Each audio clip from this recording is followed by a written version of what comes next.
So, want to jump in first. We're going to get Packers in just a second here because it's a huge week, and we're going to actually have some real Packer news to talk about instead of these stupid lists that we've been going through the entire offseason. But before that, I want to get into the Brewers for a minute because on the bad side, the Brewers lose 2 out of 3 this past weekend to the Atlanta Braves. The good news is Sal Frelick. And we'll talk about that, what that could mean for the Brewers moving forward. But first, the bad. You lose 2 out of 3 to the Braves, who are, if not the best team, a top 3 team in all of Major League Baseball. And, the Brewers coming out and sweeping the Reds and then winning a couple in Philly going, 6-1 to start the second half of the season. Everyone was excited to get back home and see how the Brewers stacked up against one of the best. And they didn't stack up so well, losing the series at home. I think it just illustrates what we already know. The Brewers are a good team. They have a potential with the roster that's currently there to be special if you add a couple of pieces.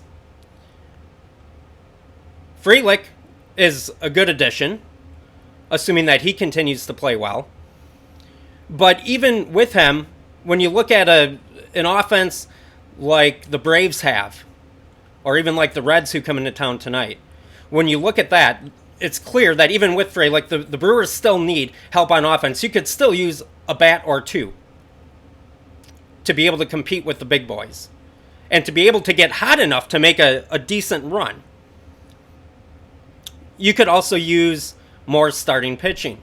Now, Tehran pitched better last night after a bit of a cold streak. He was kind of back to his old form when he first came to Milwaukee, so that was good to see.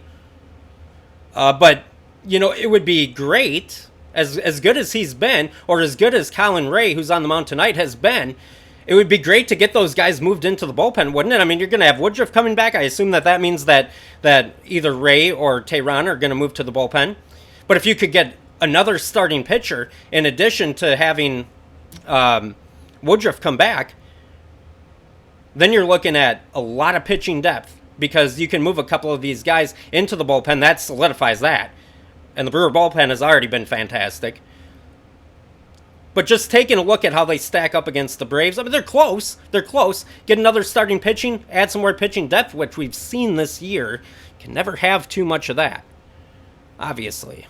And you're going to probably have other injuries that occur. So the more, the better. Keep your pitching staff strong with depth. You add a bat or two, preferably, and another starting pitcher. You're going to be right there with the Atlanta Braves, even though you weren't this past weekend. So losing 2 out of the 3 to the Braves, it's not the end of the world.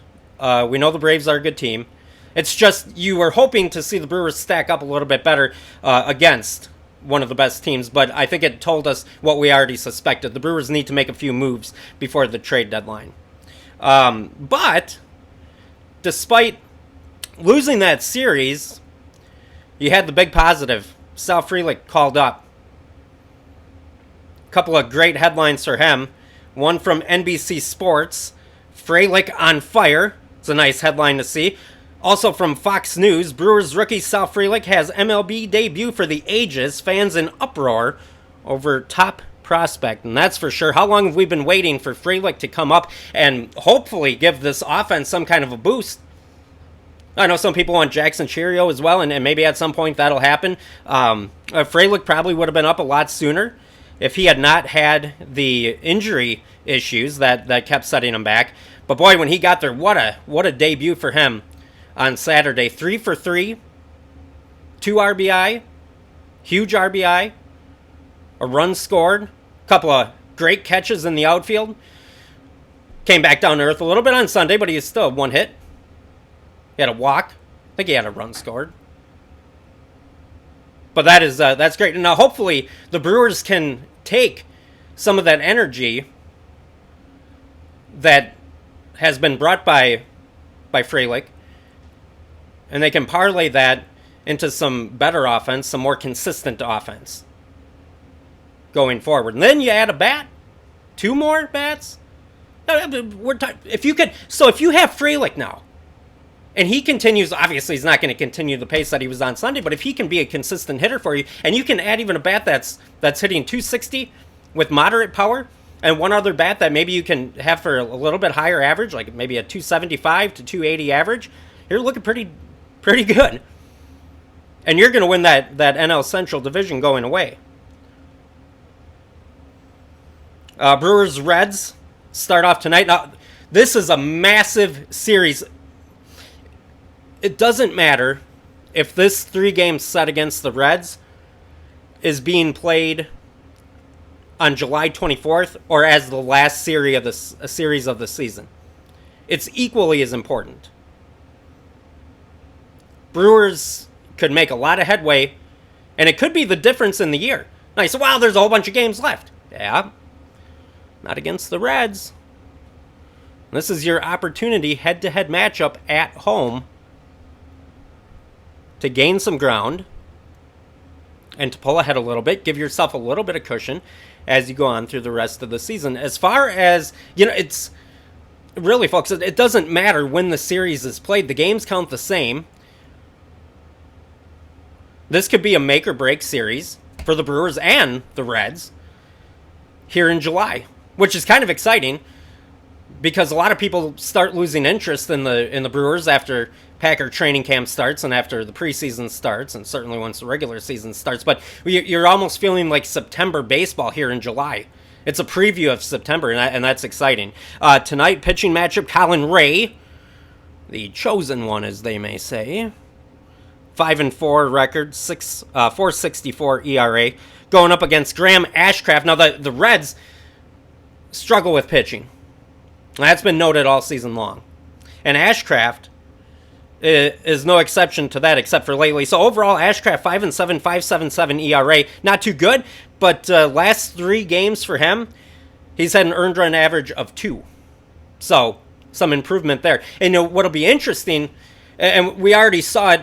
So the Brewers played the Reds right before the All-Star break, won 2 out of 3, and then they came out of the All-Star break, played the Reds again right away, and swept them in Cincy. Huge series win. And what we saw and what we know about these two teams is, number one, the Reds have a great offense, struggle with pitching. The Brewers are the opposite.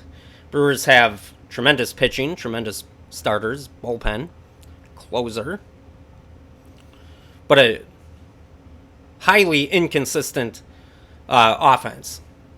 But we've seen that that the Brewers' good pitching has been able to beat the Reds' good hitting.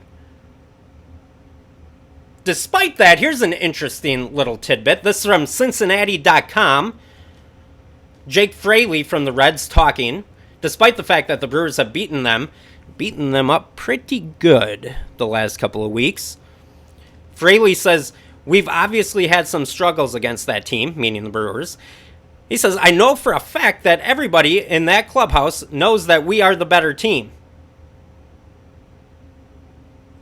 We believe it with every ounce of us, every single guy in that locker room. Now, I don't know who he's referring to when he says, I know for a fact that everybody in that clubhouse, I don't know if he's talking about the Reds' own clubhouse or if he's saying, I know everyone in the Brewer clubhouse knows that the Reds are better. I'm not sure. But either way, this is probably something, if you're the Reds, that should be left unsaid, considering how they have not had success against the Brewers in recent memory, shall we say, last couple of weeks. Now, don't misunderstand. I don't have a problem with a team having confidence and believing that they're better than their opponent. But you probably should. And if you don't believe that, you're probably not much of a competitor, and you probably don't belong out on the field. But when you've been losing all these games, and he mentioned it there, he said we had struggles against the Brewers. Some things, even though you may think they're true, are better left unsaid. However, I will take it because this could be golden bulletin board material for the Brewers as they go in to the biggest series of the season. And the Reds lost or won a couple of games over the weekend.